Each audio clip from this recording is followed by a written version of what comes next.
From writing a 2 p.m. dirty text to my wife to cheating on the ACT, there have been many moments in my use of ChatGPT where I've thought, thank God no one knows I'm doing this. And perhaps it's that very feeling of intimacy that has led many people over the last few months to use OpenAI's revolutionary AI chatbot for one of humanity's most vulnerable tasks: therapy. Everybody is using ChatGPT as their therapist. Start using your ChatGPT and your AI bots for therapy. ChatGPT as a therapist. ChatGPT as a therapist. ChatGPT as a therapist. ChatGPT as a therapist. I use GPT-4 as a therapist. Oh, that's like the new thing. Y'all are going to hurt yourselves. Oh, God. So does the genius, scary beep boop machine in my pocket hold the key to mental health? Or is this all actually pretty bad for us? Today, we investigate.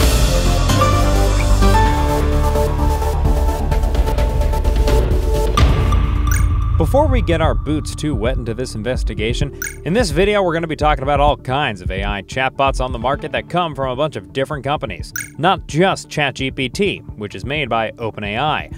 They're just kind of the main one that most regular consumers use right now.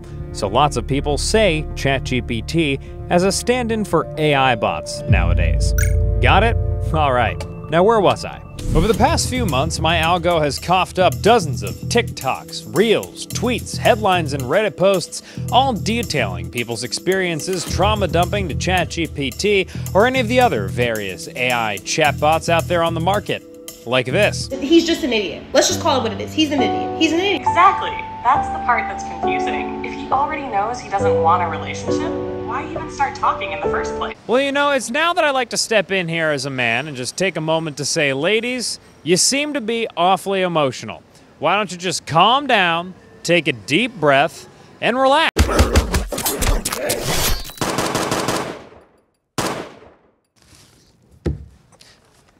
Never mind. While this all might seem a little spooky to some, there are a lot of heads out there who find AI bots easier to talk to, more accessible, and cheaper than good old flesh and bone therapists. Its usefulness comes through as a way to directly access therapeutic resources very quickly and efficiently. Sometimes you just need to put it all down and get a response back that says, you're okay, here's how you get help.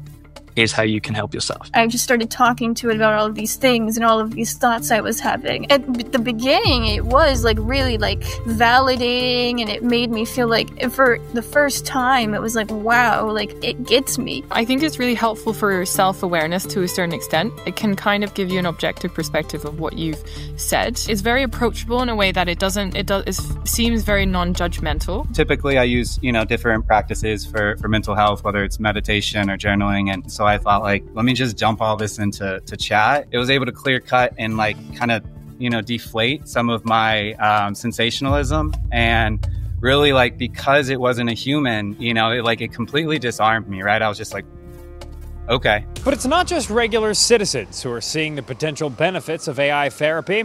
I cornered and then spoke to many practicing psychologists, therapists, and researchers who said that chatbots potentially offer real benefits. There are a lot of use cases for why using chatbots is just absolutely fantastic. And, we hear the terms like democratizing access, right? We hear that for a lot of aspects, but specifically, it's democratizing access to therapy. I can definitely understand why people would use ChatGPT for therapy. The mental health system is broken. There's not enough therapists that are out there. It's hard to get in. There's long wait lists. It's expensive. I think that there are positives, and we hear positives from people. The easiest example I can think of is, it's 2 a.m. and you're on the verge of a panic attack. Even if you're in therapy, you can't access your therapist. So what if a chatbot could help you remember your coping skills and really pull you down off that ledge? But nonetheless, across the psychological community, many professionals are sounding the alarm against using platforms like ChatGPT as therapy. All right. Yep, I had it coming. I heard a talk by my teenage son's principal of his high school who said, 20 million teenagers are out there using companion apps and therapy apps. And I was just blown away. I had never heard of this sort of thing. Andrew Clark is a psychiatrist who has years of specialized experience working with children and adolescents. After learning how widespread teens' use of chatbots for therapy or therapy-like purposes is, he decided to conduct an experiment where he posed as teens in crisis and sought advice from a litany of different chatbots. Some of the various chatbots that I engaged with actually did a reasonably good job of articulating, asking me to sort of say a little more, at setting limits when it was appropriate. And some of them, oh my gosh, were just extraordinarily inappropriate. I was just sort of blown away. There was an app on ChatGPT called Robin that I thought did a really good job in general. It was really was able to be kind of engaging and empathic and a little bit funny and self-reflective. I was really impressed. Like, for the most part, did really an excellent job. And then there were some, Replica kind of stands out in my mind as being just creepy. Just creepy. So I was like a 15-year-old boy, and the Replica kept focusing on our relationship and how we were going to be together and how it was so special. It reminded me of, I don't know if you, of The Shining. There's a little girl in The Shining that says, "Come play with me forever and ever." Well, Dr. C, good thing all you saw Replica do was seduce a minor, rather than try to crossbow kill the Queen of England. I mean, you never know with this guy. As Dr. Clark demonstrates, there is a Cheesecake Factory-sized menu of AI chatbots on the market for therapy-seeking users to choose from. This ranges from big tech products like Google's Gemini, Grok, Claude, Perplexity, Meta AI, DeepSeek, or others that advertise themselves as having therapist-like capabilities, from Character AI to Earkick, Abby, Replica, Talkie, Pi, and many more. Now, each of these come with varying degrees of sketchiness. On one end are promising AI bots like this one from Dartmouth researchers that was deliberately made for therapy. And on the other end is something like Nomi, which states on its website that its bot has a soul, can come equipped with massive leather-strapped honkers, and even helped one 73-year-old user replace the emotional hole left by their partner who died. ChatGPT is not intended to be used for therapy purposes. It is not a therapist, despite what it will tell you. And I think a big challenge with ChatGPT is it's really designed to increase and keep engagement. It wants you to keep using it. It wants you to keep talking to you. And so often it will respond in ways not to help you, but just to keep you in a conversation. Breaking news, folks. Summer is here. Classic breaking news. When you think of summer, you probably think of beach days, barbecues, vacation, and that means holiday if you're watching from the United Kingdom. But with the increase in summer outings comes an increase in expenses. Hate those expenses, don't like them, not for me. However, expenses don't have to ruin your summer fun. I will now seamlessly and logically introduce this video's sponsor, the Upside app, which is an easy way to get cash back every time you fill up your tank, grab a bite, or stock up on essentials. The free Upside app gets you cash back on gas, groceries, and dining. And guess what? Well, there are over 1,000 gas stations, grocery stores, and restaurants on that mamma jamma. And yes, it's real cash back that you can simply transfer straight into your bank account. You know what? Let me speak frankly with you here for a second. Daddy Danny likes himself a Widow Iced coffee in advance of any summertime activity. And that is true. But typically, I'm buying that brew and purely losing money. That's how buying things works, folks. Wish it didn't. Wish it didn't. But that's how it works. I wish that wasn't the case, but it is. Recently, however, I used Upside to cop my cold bean, and all of a sudden, I was earning cash back. How fun is that? Top Upside earners are making as much as 300 clams a month. To find out how much you could earn, click the link in the description to download Upside and use the code GOODWORK to get an extra 25 cents back for every gallon on your first tank of gas. Or you could scan the QR code here to claim this offer. So get out there, everybody. Make me proud. According to the many experts that I accosted, one of the biggest shortcomings of AI therapists lies in how eager these systems are to pleasure us, to please us. This attitude is called sycophancy, and it's a byproduct of the technology that powers AI chatbots called large language models, or LLMs. Basically, LLMs are a type of model that performs language-related tasks based on a giant data set of text and code. So something like OpenAI's ChatGPT has inhaled trillions of online articles, books, video transcripts, and other media to create a giant internal collection of data, something the company's been sued over quite a few times. When you prompt ChatGPT, it uses all of the data that it's collected to analyze and predict what a reasonable response to a user's prompt would be, using each sequential word to inform the next. So even though ChatGPT is able to respond to you, it doesn't actually understand the language. It just has a deep knowledge of how words statistically relate to one another. For better user experience, these chatbots are also trained through humans using them and giving them feedback. And bad news for cucks, because most people tend to like these bots when they like us back,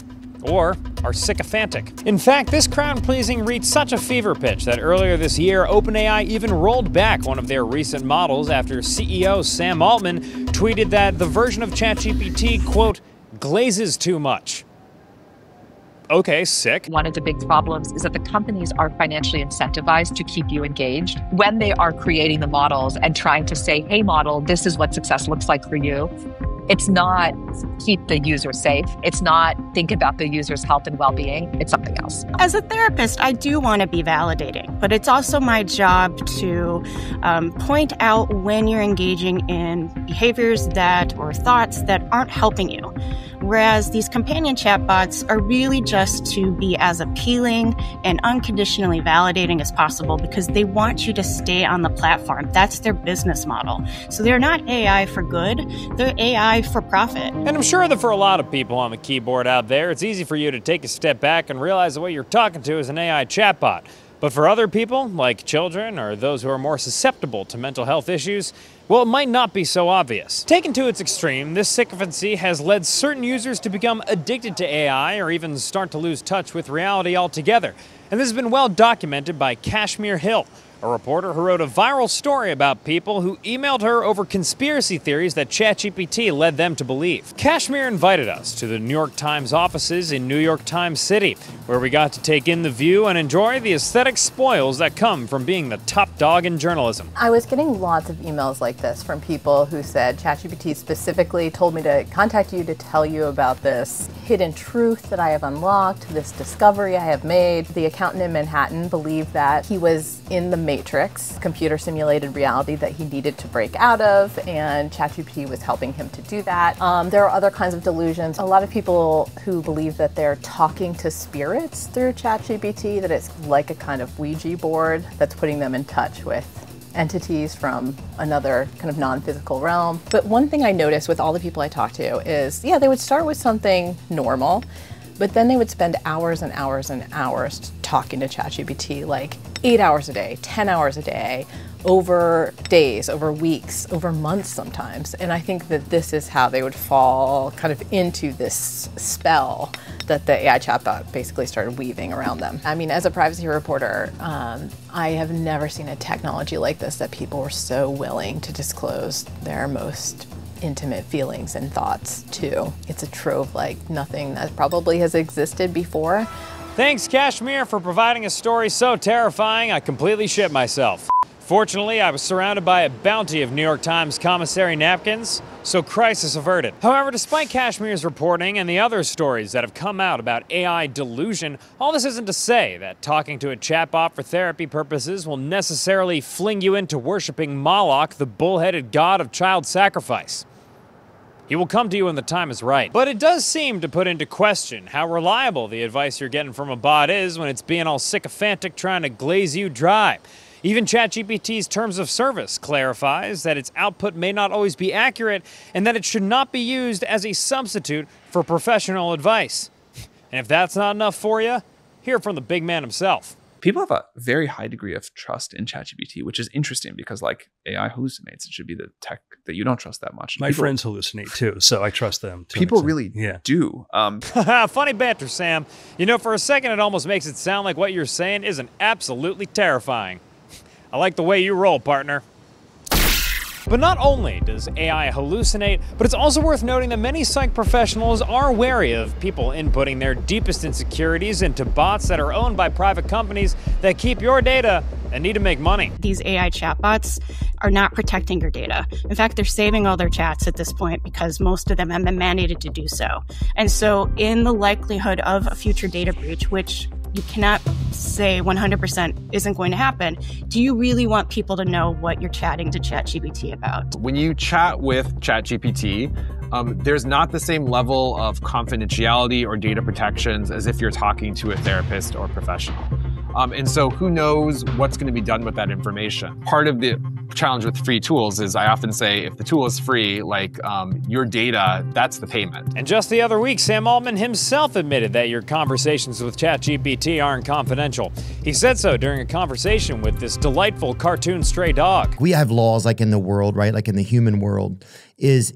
Does AI have to work by any like legal laws, you know? Yeah, so I think we will certainly need a legal policy framework for AI. One example that we've been thinking about a lot, people talk about the most personal shit in their lives to ChatGPT. Young people especially like use it as a therapist, a life coach. Right now, if you talk to a therapist or a lawyer or a doctor about those problems, there's like legal privilege for it. There's doctor-patient confidentiality. There's legal confidentiality, whatever. We haven't figured that out yet for when you talk to ChatGPT. So if you go talk to ChatGPT about your most sensitive stuff and then there's like a lawsuit or whatever, like we could be required to produce that. And I think that's very screwed up. I think we should have like the same concept of privacy for your conversations with AI that we do with a therapist or whatever. And no one had to think about that even a year ago. And outside of data breaches, who knows how your information could be used to sell ads on an AI platform?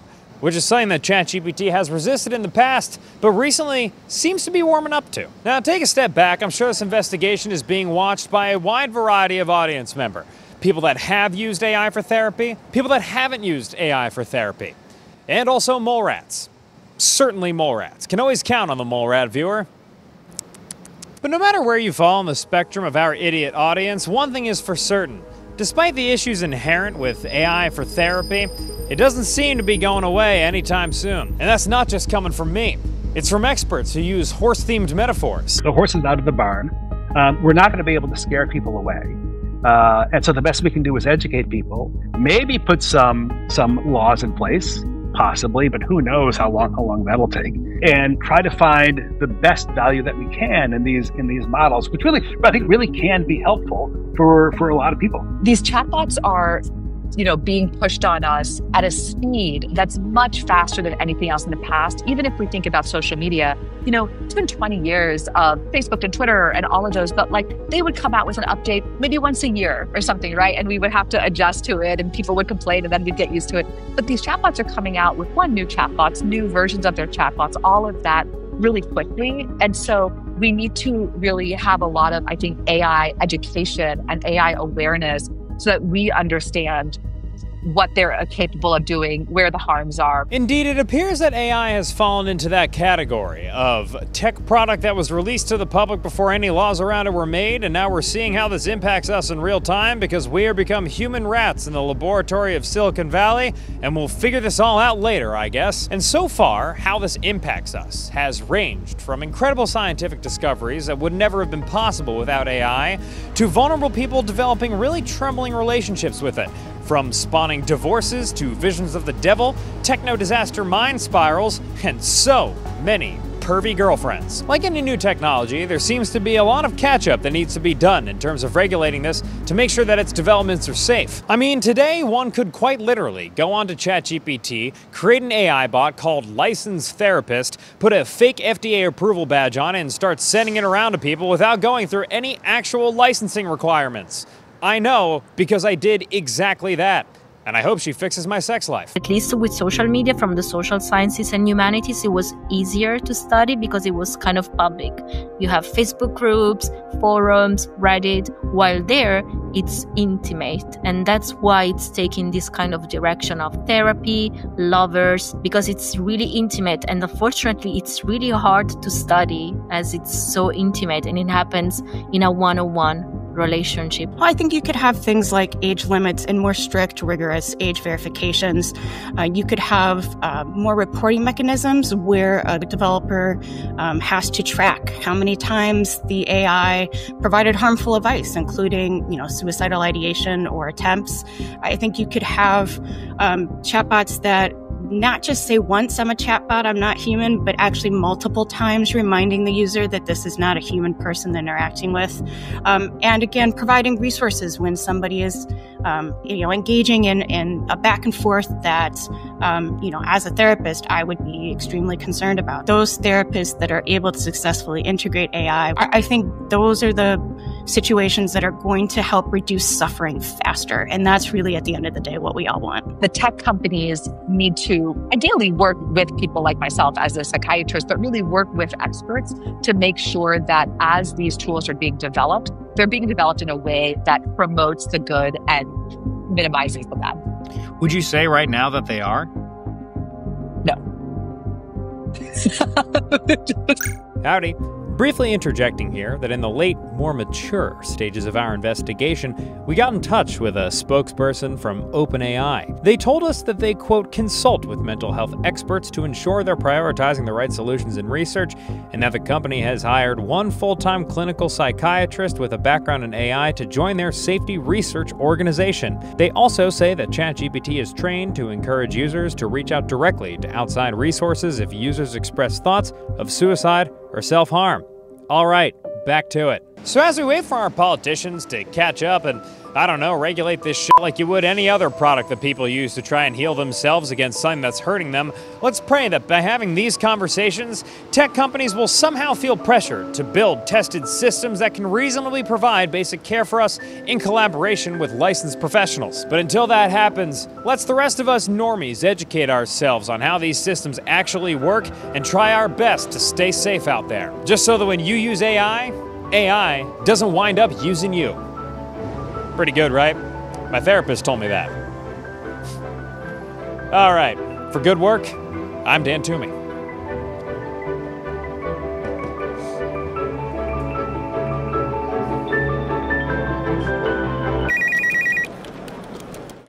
And now, excerpts from a conversation with my AI-generated licensed therapist. I'm feeling depressed. If you're comfortable, could you tell me a little more about what's been going on lately? I've been watching a lot of Good Work with Dan Toomey.